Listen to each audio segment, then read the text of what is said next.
आजकल की भागदौड़ भरी जिंदगी में तनाव एक सामान्य अनुभव बन चुका है। हम अक्सर तनाव के लिए बाहरी परिस्थितियों को जिम्मेदार ठहराते हैं, जैसे नौकरी की कठिनाइयां, पारिवारिक समस्याएं या सामाजिक दबाव। लेकिन क्या आपने कभी सोचा है कि तनाव का असली कारण क्या है? तनाव असल में हमारी मानसिक और भावनात्मक प्रतिक्रिया है, जिसे हम अपनी सोच और धारणाओं के माध्यम से अनुभव करते हैं। इस लेख में हम विस्तार से जानेंगे कि हमारे तनाव का असली कारण क्या है और हम इसे कैसे समझ सकते हैं और नियंत्रित कर सकते हैं।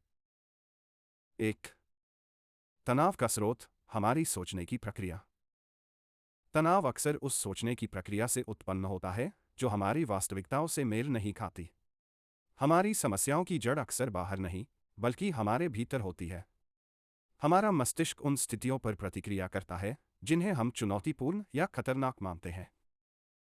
जब हम किसी समस्या का सामना करते हैं, तो हम उसे कैसे देखते हैं, यह बहुत मायने रखता है। अगर हम किसी समस्या को बड़ी चुनौती या बाधा के रूप में देखते हैं, तो हमारे शरीर में तनाव की प्रतिक्रिया उत्पन्न होती है। हमारा मन और शरीर लड़ो या भागो की स्थिति में आ जाता है, जिससे हृदय की धड़कनें तेज हो जाती हैं, मांसपेशियों में तनाव आता है और सोचने की प्रक्रिया अव्यवस्थित हो जाती है। लेकिन अगर हम किसी चुनौती को एक अवसर के रूप में देखते हैं, तो हमारा दिमाग उसे एक सकारात्मक चुनौती मानता है और हम बेहतर तरीके से प्रतिक्रिया करते हैं। 2. अस्वीकृति और अस्वीकार्यता। हम अक्सर अपनी समस्याओं को स्वीकार नहीं कर पाते। यह अस्वीकृति ही तनाव का एक बड़ा कारण है। हम जीवन को एक निश्चित तरीके से देखने की कोशिश करते हैं, और जब चीज़ें हमारी अपेक्षाओं के अनुसार नहीं होती, तो हम तनाव में आ जाते हैं। जीवन हमेशा हमारे नियंत्रण में नहीं होता, और यह समझना बेहद ज़रूरी है कि असल में अस्वीकृति ही तनाव को जन्म देती है। जब हम किसी स्थिति को नियंत्रित करने की कोशिश करते हैं और वह हमारी इच्छाओं के अनुसार नहीं होती, तो हम दुखी हो जाते हैं। इसलिए जीवन की अप्रत्याशितता को स्वीकार करना तनाव से मुक्ति पाने का पहला कदम है। 3. भविष्य की चिंता और तनाव। हमारे तनाव का एक और बड़ा कारण है भविष्य की चिंता। हम अक्सर यह सोचते रहते हैं कि आगे क्या होगा। यह चिंता हमें वर्तमान के आनंद से दूर ले जाती है और हमारे मन को एक अनिश्चित भविष्य में उलझा देती है। हम भविष्य को नियंत्रित करने की कोशिश करते हैं, लेकिन यह समझना ज़रूरी है कि भविष्य हमारे हाथ में नहीं होता। इससे निपटने का सबसे अच्छा तरीका है वर्तमान में जीना और भविष्य की चिंताओं को छोड़ देना। यह एक कठिन प्रक्रिया हो सकती है, लेकिन जब हम इसे समझ लेते हैं, तो हमें मानसिक शांति मिलती है। 4. समाज की अपेक्षाएं और तनाव। समाज की अपेक्षाएं भी हमारे तनाव का एक बड़ा कारण हो सकती हैं। समाज हमें कई बार एक निश्चित ढांचे में ढालने की कोशिश करता है। हमसे अपेक्षा की जाती है कि हम एक विशेष प्रकार की नौकरी करें, एक निश्चित जीवन शैली अपनाएं और एक खास तरीके से व्यवहार करें। जब हम इन अपेक्षाओं पर खरे नहीं उतर पाते, तो हम खुद को नाकाम महसूस करने लगते हैं। यह आत्मसंदेह हमें गहरे तनाव में डाल सकता है। इसलिए यह ज़रूरी है कि हम अपने जीवन के निर्णय खुद लें, समाज की अपेक्षाओं के आधार पर नहीं। जब हम खुद की इच्छा और ज़रूरतों के आधार पर जीवन जीते हैं, तो तनाव स्वतः कम हो जाता है। 5. हमारे संबंध और तनाव। हमारे व्यक्तिगत संबंध भी तनाव का कारण बन सकते हैं।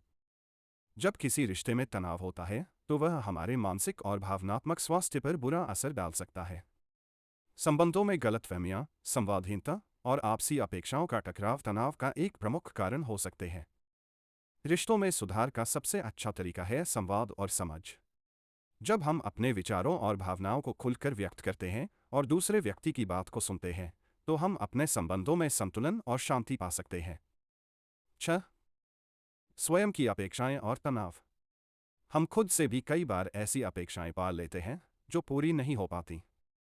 हम यह सोचते हैं कि हमें हर परिस्थिति में सफल होना चाहिए, हमें कभी असफल नहीं होना चाहिए।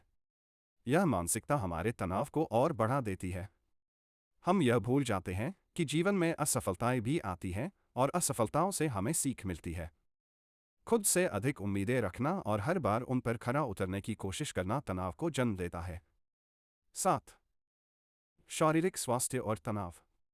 तनाव का एक बड़ा असर हमारे शारीरिक स्वास्थ्य पर भी पड़ता है। जब हम मानसिक रूप से तनावग्रस्त होते हैं, तो यह हमारे शरीर पर भी बुरा असर डालता है। लगातार तनाव में रहने से हमारी रोग प्रतिरोधक क्षमता कमज़ोर हो जाती है, जिससे हम जल्दी बीमार पड़ने लगते हैं। तनाव के कारण हृदय रोग, मधुमेह और उच्च रक्तचाप जैसी बीमारियां भी हो सकती हैं। इसलिए शारीरिक और मानसिक स्वास्थ्य के बीच संतुलन बनाए रखना जरूरी है। 8. कैसे करें तनाव से निपटने की शुरुआत? तनाव से निपटने के लिए सबसे पहले हमें यह समझना होगा कि तनाव हमारी सोच का परिणाम है। जब हम अपनी सोच बदलते हैं, तो तनाव भी धीरे धीरे कम हो जाता है। इसका पहला कदम है स्वीकृति। हमें यह स्वीकार करना होगा कि जीवन में समस्याएं होंगी और हम हर चीज पर नियंत्रण नहीं रख सकते। इस स्वीकृति के साथ जब हम हर स्थिति का सामना करते हैं, तो हमारा मन शांत रहता है और तनाव कम होता है। 9. ध्यान का महत्व। ध्यान मानसिक शांति प्राप्त करने का सबसे अच्छा तरीका है। जब हम ध्यान करते हैं, तो हमारा मन शांत होता है और हम अपने विचारों को नियंत्रित कर पाते हैं। ध्यान से हमारे मानसिक तनाव में कमी आती है और हमारी सोच सकारात्मक होती है। हर दिन 10 से 15 मिनट का ध्यान हमारे मानसिक और भावनात्मक स्वास्थ्य के लिए बहुत लाभकारी होता है। यह तनाव को नियंत्रित करने का एक प्रभावी तरीका है। 10. सकारात्मक सोच और तनाव। हमारे विचार ही हमारे जीवन की दिशा तय करते हैं। जब हम सकारात्मक सोचते हैं, तो हमारा जीवन भी सकारात्मक दिशा में चलता है। लेकिन जब हम नकारात्मकता से घिरे रहते हैं, तो तनाव बढ़ता है। सकारात्मक सोच को अपनाना आसान नहीं होता, लेकिन इसे अभ्यास से सीखा जा सकता है। जब हम हर परिस्थिति में कुछ अच्छा देखने की कोशिश करते हैं, तो हमारा तनाव कम होता है और जीवन में एक नई ऊर्जा का संचार होता है। निष्कर्ष।